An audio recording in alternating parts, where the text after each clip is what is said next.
একটুর জন্য বেঁচে গেলেন ইসরায়েলের প্রধানমন্ত্রী বেনিয়ামিন নেতানিয়াহু। ইয়েমেনের ছোড়া ক্ষেপণাস্ত্র কেড়ে নিতে বসেছিল নেতানিয়াহুর জীবন।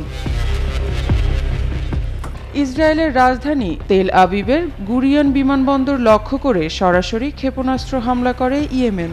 ইসরায়েলের প্রধানমন্ত্রী বেনিয়ামিন নেতানিয়াহুর বিমানবন্দরে অবতরণের সময় মাথায় রেখেই এই ক্ষেপণাস্ত্র নিক্ষেপ করা হয়।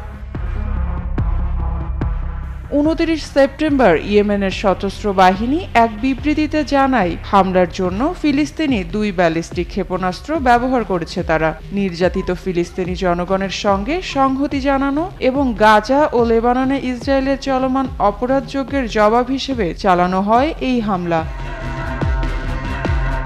এদিকে সংবাদ মাধ্যম মেহর নিউজের প্রতিবেদন অনুযায়ী ইয়েমেনের সামরিক মুখপাত্র বলছেন, শত্রুদের অপরাধের প্রতি প্রতিক্রিয়া জানাতে প্রতিটি স্তরে প্রয়োজন অনুযায়ী ব্যবস্থা নিতে এবং গাজা ও লেবাননের প্রতিরক্ষায় অবদান রাখার জন্য কোনো দ্বিধা করবেন না তারা।